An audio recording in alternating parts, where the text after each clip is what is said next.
ಅಷ್ಟೇ ಅಲ್ಲದೆ ಎಷ್ಟೋ ಮನಸ್ಸುಗಳನ್ನು ಮತ್ತೆ ಬದುಕಬೇಕು, ಮುಂದುವರಿಬೇಕು ಅಂತಕ್ಕಂತಹ ಒಂದು ಛಲವನ್ನು ಮೂಡಿಸಿದಂತಹ ಒಬ್ಬ ತಾಯಿಯಾಗಿ ನಾವು ಅಕ್ಕ ಮಹಾದೇವಿಯವರನ್ನ ಗುರುತಿಸ್ತೇವೆ. ನೀವೀಗ ಕೇಳುತ್ತಿದ್ದೀರಾ ಮಾಹಿತಿ ಖಜಾನೆಯ ಕಾರ್ಯಕ್ರಮಗಳನ್ನು. ಸಾಹಿತ್ಯ ಲೋಕದ ಹಲವು ಕವಿಗಳು ಹಾಗೂ ವಚನಕಾರರನ್ನು ಪರಿಚಯಿಸುವ ಕಾರ್ಯಕ್ರಮ ಸಾಹಿತ್ಯ ಲೋಕದ ದಿಗ್ಗಜರು.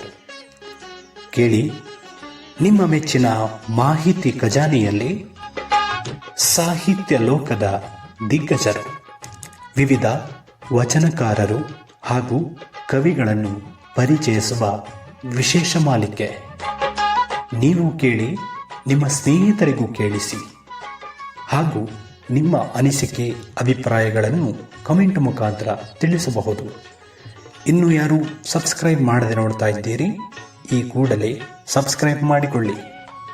ಬನ್ನಿ ಕೇಳೋಣ ಸಾಹಿತ್ಯ ಲೋಕದ ದಿಗ್ಗಜರು ದಿಗ್ಗಜರು ದಿಗ್ಗಜರು ದಿಗ್ಗಜರು ದಿಗ್ಗಜರು ದಿಗ್ಗಜರು. ಬೆಲ್ ಐಕಾನ್ ಅನ್ನು ಕ್ಲಿಕ್ ಮಾಡುವುದರ ಮೂಲಕ ಸಬ್ಸ್ಕ್ರೈಬ್ ಆಗಿ. ಪ್ರೀತಿಯ ಕೇಳುಗರೆ, ತಮ್ಮೆಲ್ಲರಿಗೂ ನಮಸ್ಕಾರ. ಮಾಹಿತಿ ಖಜಾನೆಯ ಇವತ್ತಿನ ವಿಶೇಷ ಕಾರ್ಯಕ್ರಮಕ್ಕೆ ಪ್ರೀತಿಯ ಸ್ವಾಗತ. ಸಾಹಿತ್ಯ ಲೋಕದ ದಿಗ್ಗಜರು ಎನ್ನುವಂತಹ ಹೊಚ್ಚ ಹೊಸ ಕಾರ್ಯಕ್ರಮ ಇವತ್ತಿನಿಂದ ಪ್ರಸಾರ ಆಗ್ತಾ ಇದೆ. ಈ ಸರಣಿಯಲ್ಲಿ ನಾವು ಕೆಲವು ವಚನಕಾರರು ಹಾಗೂ ಕವಿಗಳನ್ನು ತಮ್ಮೆಲ್ಲರಿಗೂ ಪರಿಚಯ ಮಾಡಿಕೊಡುವಂತಹ ಪುಟ್ಟ ಪ್ರಯತ್ನ ನಿಮ್ಮ ಮೆಚ್ಚಿನ ಮಾಹಿತಿ ಖಜಾನೆಯಲ್ಲಿ. ಸ್ನೇಹಿತರೆ, ಈ ಕಾರ್ಯಕ್ರಮದಲ್ಲಿ ಒಂದಿಷ್ಟು ಮಾಹಿತಿಗಳು ಅಡಗಿರುತ್ತೆ. ಕವಿಗಳನ್ನು ಹಾಗೆ ವಚನಕಾರರನ್ನು ಕಂತುಗಳ ರೂಪದಲ್ಲಿ ಪರಿಚಯ ಮಾಡಿಕೊಡುವಂತಹ ಪುಟ್ಟ ಪ್ರಯತ್ನ. ನಿಮ್ಮ ಜೊತೆಯಾಗಿರೋದು ನಿಮ್ಮ ಶರತ್. ಸ್ನೇಹಿತರೆ, ಈ ಕಾರ್ಯಕ್ರಮವನ್ನು ಸಂಪೂರ್ಣವಾಗಿ ಕೇಳಿ. ಇನ್ನು ಕೆಲವೇ ಸಬ್ಸ್ಕ್ರೈಬ್ಗಳಲ್ಲಿ 400ರ ಗಡಿಯನ್ನು ನಿಮ್ಮ ವಾಹಿನಿ ತಲುಪ್ತಾ ಇದೆ. ನಿಮ್ಮೆಲ್ಲರ ಸಹಕಾರ, ಪ್ರೀತಿ, ವಿಶ್ವಾಸ ಯಾವಾಗಲೂ ಇರಲಿ ಅಂತ ಹೇಳೋದಕ್ಕೆ ಬಯಸ್ತೀನಿ. ಹಾಗಾದರೆ ಹೆಚ್ಚು ತಡ ಮಾಡದೆ ಇವತ್ತಿನ ಕಾರ್ಯಕ್ರಮವನ್ನು ಪ್ರಾರಂಭ ಮಾಡೋಣ. ಇವತ್ತಿನ ಕಾರ್ಯಕ್ರಮದಲ್ಲಿ ನಾವು ಪ್ರಮುಖವಾಗಿ ವಚನಕಾರರಲ್ಲಿ ಒಬ್ಬರಾದಂತಹ ಅಕ್ಕ ಮಹಾದೇವಿಯವರನ್ನು ಪರಿಚಯ ಮಾಡಿಕೊಡೋಣ.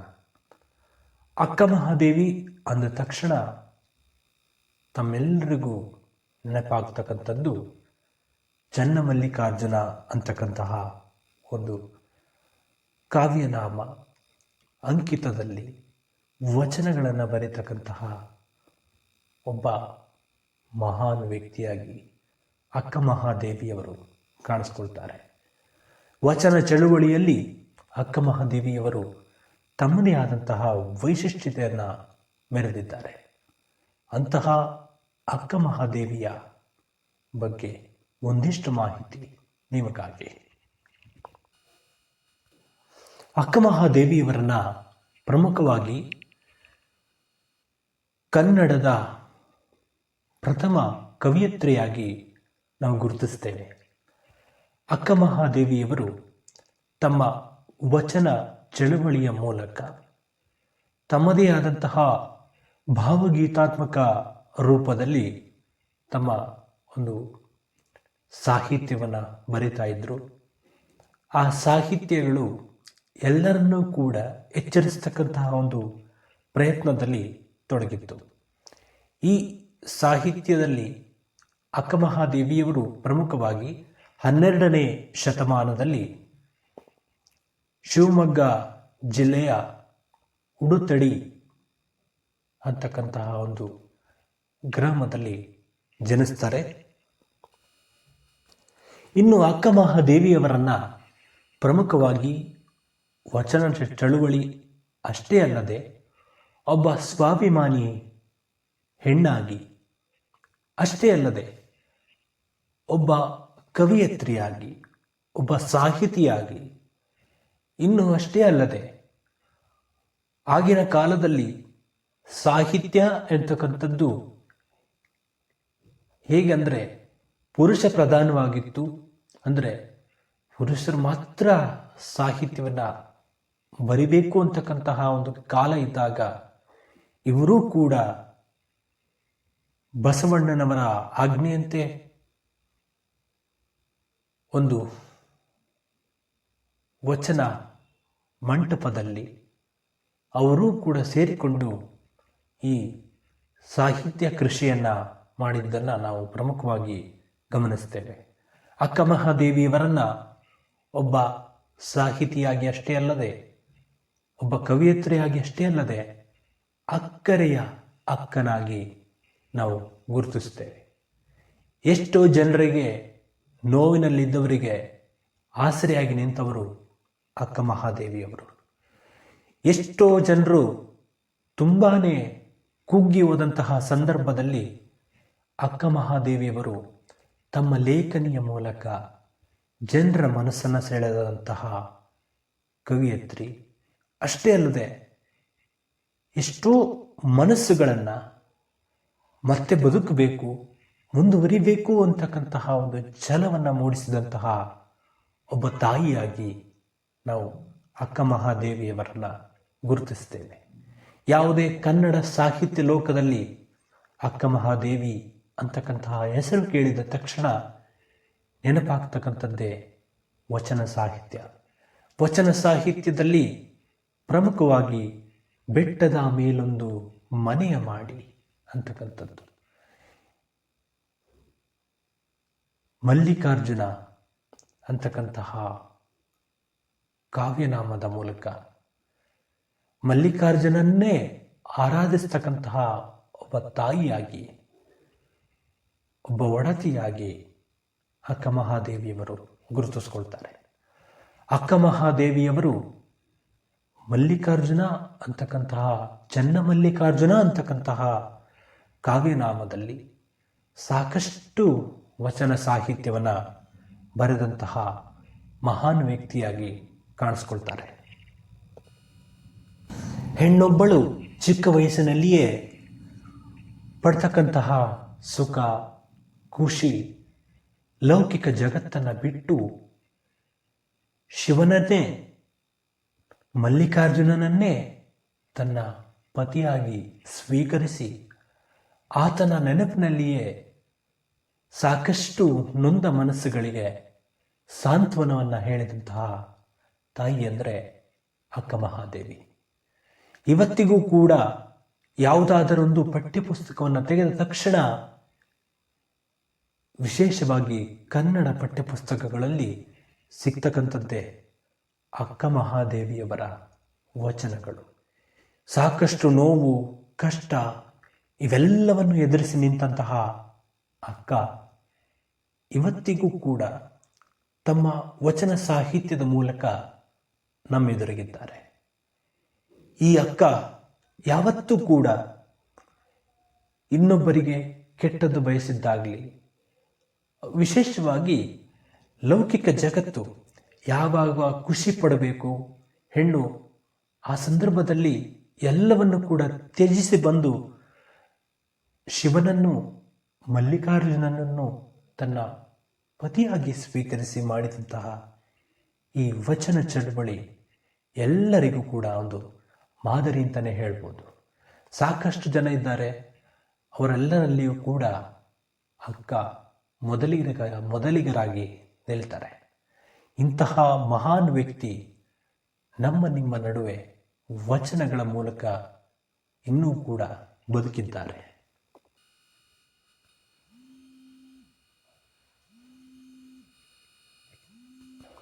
ಇವರು ಪ್ರಮುಖವಾಗಿ ಯೋಗಾಂಗ ತ್ರಿವಿಧಿ,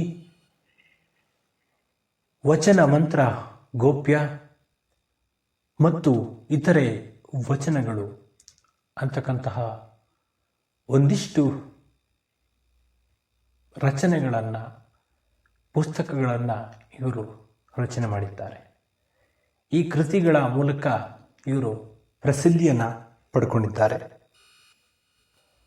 ಇವರ ತಂದೆ ತಾಯಿಗಳನ್ನು ನೋಡೋದಾದರೆ ನಿರ್ಮಲಾ ಶೆಟ್ಟಿ ಮತ್ತು ಸುಮತಿ ಅವರ ಮಗಳಾಗಿ ಅಕ್ಕಮಹಾದೇವಿಯವರು ಜನ್ಮ ತಾಳ್ತಾರೆ. ಅಕ್ಕಮಹಾದೇವಿಯವರು ಬಸವಣ್ಣನವರ ಅನುಭವ ಮಂಟಪದಲ್ಲಿ ಪ್ರಮುಖವಾಗಿ ಜ್ಞಾನ, ಸಮಾಜದ ಕಟ್ಟುಪಾಡುಗಳು, ಹಾಗೆ ವ್ಯಕ್ತಿತ್ವ, ಗುಣಗಳು ಇವುಗಳನ್ನೆಲ್ಲ ತಮ್ಮ ವಚನದ ಮೂಲಕ ಜನರಿಗೆ ತಿಳಿಯಪಡಿಸಿದ್ದಾರೆ. ಅವರ ಒಂದೊಂದು ವಚನಗಳು ಒಂದೊಂದು ಮಾತಿನ ಅರ್ಥವನ್ನು ಹೇಳುತ್ತೆ. ಈಗ ನಾವೇನು ಮಾತಾಡ್ತಾ ಇದ್ದೀವಿ ಅದು ಹೇಗಿದೆ, ಹೇಗಾಗುತ್ತೆ, ಮುಂದೆ ಏನಾಗ್ಬೋದು ಅನ್ನುವಂತಹ ಕಲ್ಪನೆಗಳು 12ನೇ ಶತಮಾನದಲ್ಲೇ ಬಂದಿದೆ ಅಂದರೆ ನೀವೇ ಯೋಚನೆ ಮಾಡಿ.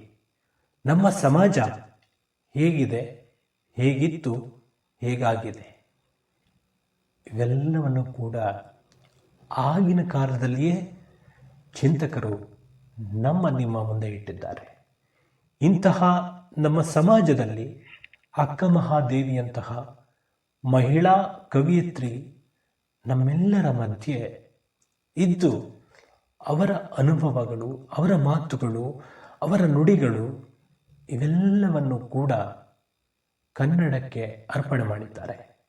ಕನ್ನಡ ಸಾಹಿತ್ಯ ಲೋಕದಲ್ಲಿ ಅನೇಕರು ಕನಸು ಕಟ್ಟಿಕೊಂಡಿರ್ತಾರೆ, ವಿಶೇಷವಾಗಿ ಹೆಣ್ಮಕ್ಕಳು. ನಾನೂ ಕೂಡ ಸಾಹಿತ್ಯವನ್ನು ಬರಿಬೇಕು, ನನ್ನ ಅನುಭವವನ್ನು ನಾನು ಹೇಳಬೇಕು ಅಂತಕ್ಕಂತಹ ಆಸೆ ಪ್ರತಿಯೊಬ್ಬರಲ್ಲೂ ಇರುತ್ತೆ. ಅಂತಹ ಮಹನೀಯರಲ್ಲಿ ಅಕ್ಕಮಹಾದೇವಿ ಕೂಡ ಒಬ್ಬರು. ಅಕ್ಕಮಹಾದೇವಿಯವರು ಎಲ್ಲರ ವಿರೋಧದ ನಡುವೆಯೂ ಕೂಡ ತಮಗನಿಸಿದ್ದನ್ನು ಹೇಳಿದ್ದಾರೆ. ಇಂತಹ ಮಹಾನ್ ವ್ಯಕ್ತಿ ನಮ್ಮನ್ನು ಅಗಲಿದ್ರೂ ಕೂಡ ಅವರ ಸಾಹಿತ್ಯ ಇವತ್ತಿಗೂ ಕೂಡ ಒಂದೊಂದು ರೂಪದಲ್ಲಿ ನಿಮ್ಮ ಮುಂದೆ ಬಂದು ನಿಲ್ಲುತ್ತೆ. ಅವರು ಪ್ರಮುಖವಾಗಿ ಅಕ್ಕಮಹಾದೇವಿಯವರು ಹೆಣ್ಣು ಮಕ್ಕಳ ಸುಧಾರಣೆ, ಹಾಗೆ ಮಹಿಳೆಯರಿಗೆ ಶಿಕ್ಷಣ ಇವಷ್ಟೇ ಅಲ್ಲದೆ ಹೆಣ್ಣು ಮಕ್ಕಳ ಸ್ಥಾನಮಾನಗಳ ಬಗ್ಗೆ ತುಂಬ ಶ್ರಮಪಟ್ಟಿದ್ದಾರೆ ಆಗಿನ ಕಾಲದಲ್ಲಿ. ಆಗ ಹೆಣ್ಣೊಬ್ಬಳಿಗೆ ಕಲಿಕೆಗೆ ಅವಕಾಶನೇ ಇರಲಿಲ್ಲ. ಅಷ್ಟೇ ಅಲ್ಲದೆ ಸಮಾಜ ಅಂಕುಡೊಂಕಾಗಿತ್ತು, ಈಗಲೂ ಕೂಡ ಸ್ವಲ್ಪ ಮಟ್ಟಿಗಿದೆ. ಆದರೆ ಅವಾಗ ತುಂಬಾ ಅಂಕುಡೊಂಕಾಗಿತ್ತು. ಆ ಸಮಾಜವನ್ನು ತಿದ್ದುವಂತಹ ಕೆಲಸದಲ್ಲಿ ಅಕ್ಕಮಹಾದೇವಿಯವರು ತಮ್ಮದೇ ಆದಂತಹ ಕೊಡುಗೆಗಳನ್ನು ನೀಡಿದ್ದಾರೆ. ದೇವರ ಮೇಲಿನ ಪ್ರೀತಿ, ಸಮಾಜದ ಕಟ್ಟುಪಾಡುಗಳು, ಗೊಡ್ಡು ನಂಬಿಕೆಗಳು, ಹಾಗೆ ಅನಿಷ್ಟ ಪದ್ಧತಿಗಳನ್ನು ವಿರೋಧಿಸಿ ಅವರು ವಚನವನ್ನು ಬರಿತಾ ಇದ್ದರು. ಅಂತಹ ಮಹಾನ್ ವ್ಯಕ್ತಿಯಾಗಿ ನಿಮ್ಮ ಮುಂದೆ ಅಕ್ಕಮಹಾದೇವಿಯವರು ನಿಲ್ತಾರೆ. ಇದಾಗಿತ್ತು ಸ್ನೇಹಿತರೆ ಅಕ್ಕಮಹಾದೇವಿಯವರ ಒಂದಿಷ್ಟು ಮಾಹಿತಿ.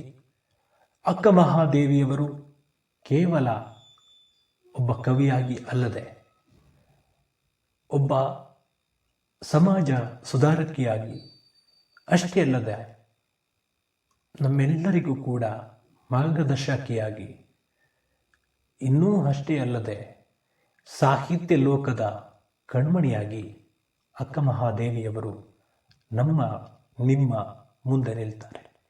ಇವರ ವಚನಗಳು ಒಂದೊಂದು ಮಾತಿನ ಅರ್ಥವನ್ನು ಬಿಂಬಿಸುತ್ತವೆ.